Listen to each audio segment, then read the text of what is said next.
फैसला नहीं आ रहा। या तो फैसले के असरात बड़े गंभीर हैं या फैसला भी किसी मुश्किल में है कि अभी तक फैसले पर गौर व खौज जारी है, जो कि महफूज फैसला है। आयशा, मुझे एक तो अपनी तमाम जो सहाफती या गैर सहाफती जो भी, मुझे आज तक जिंदगी में ये समझ नहीं आया कि फैसला महफूज क्यों। दो बातें मुझे अदालतों में आज तक समझ नहीं आई। एक, फैसला महफूज क्यों हो जाता है, और वो महफूज हो जाता है और वो मतलब महफूज ही रहता है कई दफा। आज तो चले उसका वक्त बता दिया गया, लेकिन कई दफा फैसला महफूज पड़ा रहता है कई साल तक।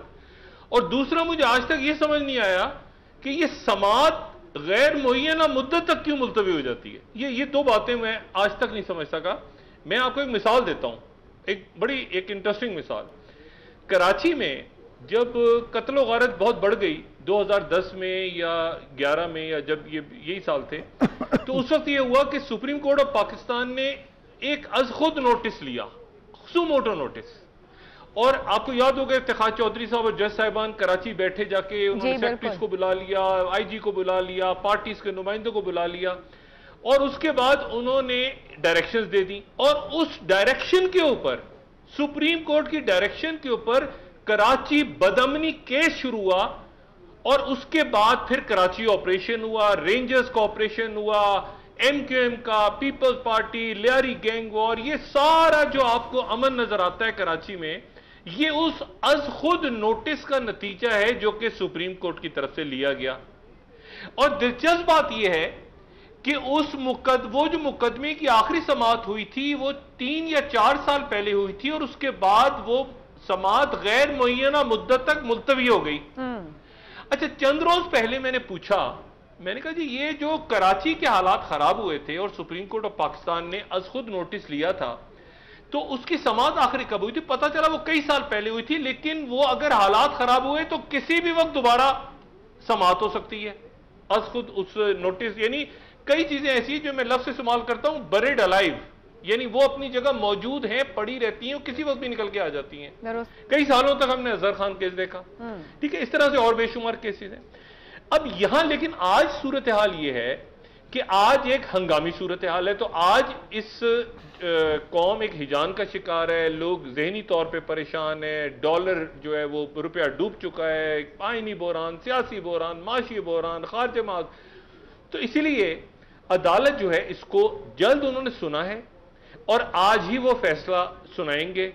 मुझे ये बस समझ नहीं आ रहा कि ये कैदियों की गाड़ियां और बख्तरबंद गाड़ियां सुप्रीम कोर्ट के बाहर क्यों हैं, क्योंकि ये बस थोड़ा सा डरा देती हैं आदमी को। आपको पता है ये आपकी खबरें वैसे डरा ही रही हैं। कभी आप 3 है और इस्लामाबाद में एक और इमरजेंसी की बात करते हैं, कोई गवर्नर राज की बात करता है, ये मैं आपको पता है ना, 3 का बेंच है और एक और नहीं आयशा, मैं तो बात ही नहीं कर रहा, मैं तो आपसे कह रहा हूं कि क्या सादगी है सर, सब कुछ कह भी नहीं और कह के मैं कह भी नहीं रहा। आशा डॉक्टर साहब से अर्ज करूं सर, मैं एक चीज जरा शेयर करना चाह रही हूँ। ये जो हिजान की बात कर रहे हैं, भट्टी साहब 1 सेकंड की इजाजत दीजिएगा। ये जब हम खबर शेयर कर रहे थे अब से आधा घंटा पहले मरियम नवाज की लेकर, उसी वक्त पर मरियम नवाज ने एक ट्वीट किया है। ये जरा अंदाजा इस ट्वीट से भी कीजिएगा कि वहां पर फैसले को कैसे लिया जा रहा है। इस ट्वीट में मरियम नवाज कह रही है, the government must take a firm stand and rise to the occasion और fall to the status quo. Leaders are made by the situations they are confronted with. अब इस पर कमेंट कीजिए आप लोग, वो क्या पैगाम दे रही है और किसको दे रही है। अच्छा, मैं इससे पहले डॉक्टर साहब से सवाल इजाजत चाहूं। जी जी डॉक्टर साहब, क्या आज भी इस्लामाबाद, डॉक्टर साहब सिर्फ 30 सेकंड, 1 मिनट, आप दोनों तय कर लेंगे किसने वो। इमरान साहब, भट्टी साहब है। अच्छा डॉक्टर साहब, सिर्फ गुजारिश है, क्या आज भी सुप्रीम कोर्ट में प्रिजन मैन और दूसरी चीजें आ चुकी है? मैं ये बताना चाह रहा हूं। का ट्वीट है, फरतुल्लाह बाबर कह रहे हैं कि वो वक्त आ गया। मैं उसी ट्वीट के साथ एक दूसरा ट्वीट जिसको बिलावल भुट्टो जरदारी साहब ने रीट्वीट किया है, वो फरतुल्लाह बाबर साहब का ट्वीट है। और फरतुल्लाह बाबर साहब ये कह रहे हैं कि अब वो वक्त आ गया है कि आर्टिकल 191 के तहत सुप्रीम कोर्ट कार्रवाई का तरीका कार तय करता है, और अब वो वक्त आ गया है जहां, जो मैंने पहले भी बात की थी कि ये पार्लियामेंट में कल इशू उठेगा और सुप्रीम कोर्ट के इख्तियारात को महदूद करने का वक्त आ गया है। ये फरतुल्लाह बाबर साहब का ट्वीट है, आप चाहें तो। और बिलावल भुट्टो जरदारी साहब ने इसको रीट्वीट किया है। ठीक, तो अब इशू ये है कि एक तो मरियम नवाज साहिबा का ट्वीट है और साथ ही आप फरतुल्लाह बाबर साहब का ट्वीट माहौल इस्लामाबाद का।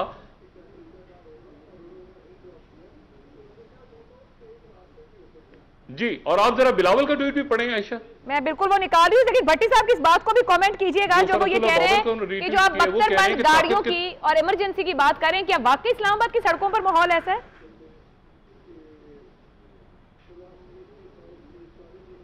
नहीं, मैंने इमरजेंसी की बात नहीं की, खुदा ना खास्ता इमरजेंसी लगे। मैंने तो ये खबर दी है कि यहाँ पर बख्तरबंद गाड़ियां और पुलिस की और कैदियों की वो मौजूद हैं सिक्योरिटी की वजह से, मैंने ये बात की। वो तो यही मैं जानना चाह रहा हूँ, अलग सवाल था डॉक्टर साहब के हवाले से। मैंने वैसी इख्तियारात बहुत होते हैं। नहीं डॉक्टर साहब, मेरी अर्ज का मौका दे दे। प्रिजन मैन और बख्तरबंद गाड़ियां आ गई तो मुख्तारिया गल बद गई जे, इसका मतलब है हुकूमत वो करने जा रही है जो उसे आइन और कानून इजाज़त नहीं देता। ये मुझे खदशा है, करती या नहीं करती। लेकिन डॉक्टर साहब आप बड़े समझदार हैं, तुनके लगा के खबर दे के कहते हैं कि चुप करके हम साइड पे हो जाए। अच्छा, मैं अब ये फरतुल्लाह बाबर का जो ट्वीट है अभी मरियम नवाज का हमने सामने रखा, और फरतुल्लाह बाबर का ट्वीट जैसे डॉक्टर साहब बता रहे हैं, बिलावल भुट्टो उसको ट्वीट कर रहे हैं। वो ट्वीट ये कह रहा है, parliamentarian/PDM, if you really care about restoring balance of power, then read article 191 and act decisively और stop grumbling। तो काजी साहब बहुत कुछ तय कर रहे हैं सियासतदान, ये हुकूमती इत्तेहाद जो पैगाम दे रहे हैं या एक दूसरे को ताकत देने की कोशिश कर रहे हैं कि उठो खड़े हो जाओ। देखें, ये सारे इनकलाब फेसबुक और ट्विटर पर आने हैं इसलिए ना, क्योंकि ज़मीन पर तो उनका कुछ है नहीं। इस मुल्क के अवाम पर ये सफ़ेद, जब आप लंदन और दुबई में बैठ के इस मुल्क की किस्मत के फैसले करते हैं तो आप ट्विटर और ये इस किस्म की और रियासती ढांचे पर आपकी सारी जो है वो इन्हिसार होता है, और फिर उसमें आपको पता है कि जो अल्टीमेट ताकत है वही उसने डिसाइड करना होता है। तो ये ट्विटराती जिसे कहते हैं, या ट्विटराती जो भी कहते हैं, ये सियासत इसी भी, और पीटीआई भी तो सारी सियासत यही करती, सारे बड़े ऐलान, सारा कुछ पीटीआई भी ये करती है, दूसरी भी ये करती है। मैं पीटीआई का स्पोक्सपर्सन तो हूं नहीं। सवाल सुन लेना, मैं अर्ज कर रहा हूं, मुझे क्यों सुना रही हैं? मैं ये कह रही हूं कि सियासी जमातें मामला, लेकिन नहीं इतना माने, उसने भी जमीन पे किया है। ये पिछला जो उसने इलेक्शन जीता है उसने जमीन पे करके दिखाया, और उसने वो जो ठप्पा मैंडेट था ना, उसको उसने नलीफाई किया है, इतना बात मान लें। मगर और पहले मुझे नहीं पता, इस दफा की है। अब बात यह है कि ट्विटर पर बैठ के करते रहे, होना क्या है, कर लें जो करना है, फैसला आने से पहले इस तरह के इनका मकसद है ना, पता ये पैगाम रसानी है। उसकी वजह ये है, मैं पहले दिन से एक बात कर रहा हूं, देखिए ट्विटर अमेरिका का सदर ट्विटर पे नेशनल सिक्योरिटी एडवाइजर को बरतरफ कर चुका है। अपने डोनाल्ड ट्रंप जो है वो बरतरफ, national security adviser, foreign adviser, वो फॉरेन मिनिस्टर, खुदा जाने किस किस को वो ट्विटर, उनको लोगों को पता चलता था ट्विटर से कि हम फायर हो गए। तो ये अलग बात है कि उनका अकाउंट इसको ऐसे हो सकता है कि उनके फोन बंद हो गए हो, जब मैक्रिस्टल को उसने निकाला, इसने ओबामा ने, तो पहले उसको उसने डी नोटिफाई किया ना, तो बाद में ट्विटर से भी पाता होना है।